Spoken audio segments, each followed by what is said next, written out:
The Misuari faction of the Moro National Liberation Front is denying having forces outside of the Bangsamoro. This follows the December 28 arrest of 35 people in Region 4A who claim to be part of the group. But in a phone interview with One News, spokesman Emmanuel Fontanilla says while the MNLF welcomes sympathizers to organize, they have no power to actually arm them. Wala kaming authorized na regular unit o soldiers dyan sa Luzon dahil hindi yan Bangsamoro area. That's not our jurisdiction. Itong mga tao nito, mga illegal ito na nagre-represent ng authority na hindi namin authorized. To discuss the supposed presence of MNLF forces in Luzon further, our chief correspondent Ed Lingao joins us. Ed, we keep emphasizing supposed, alleged. We have this very strong denial from MNLF. What else? So does that end the story there? Well, this is what we know so far. The group went to great lengths to try to identify itself with the Misuari faction and even with the government.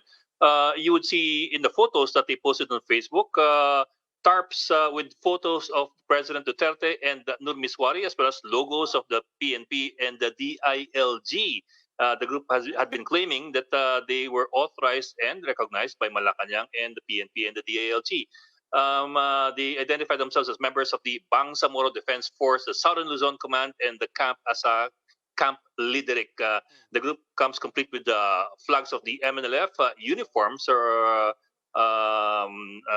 military uniforms, and MNLF patches with the MNLF black beret. Of course, you clearly have a very, very strong denial from both factions of the MNLF that the group is theirs.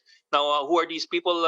I think that's what the military is trying to find out right now, but it's safe to say at this point that most of them are from Luzon, although one of them appears to be from Basilan Island.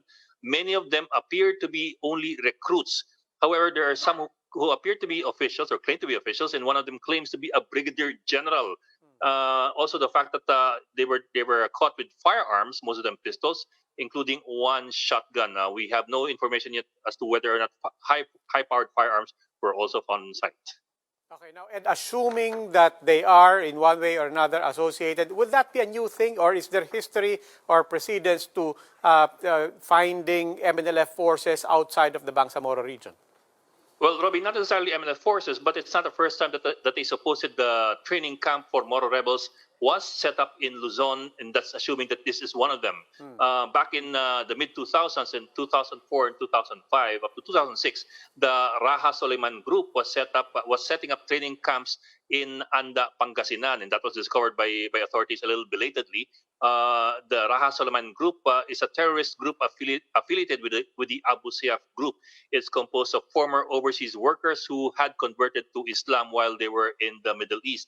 Now, we say it's affiliated with the Abu Sayyaf group because in part they were being funded by the Abu Sayyaf, and that the Raha Soliman group took part in some terror activities in the mid-2000s, including the Super Ferry bombing in 2004 that killed a lot of people, and the Valentine's Day bombing here in Metro Manila in 2005. So there is some precedent here, and that is, I suppose, why you have authorities trying to make sure that all bases are covered, even though they're not sure whether this one really is cause for concern.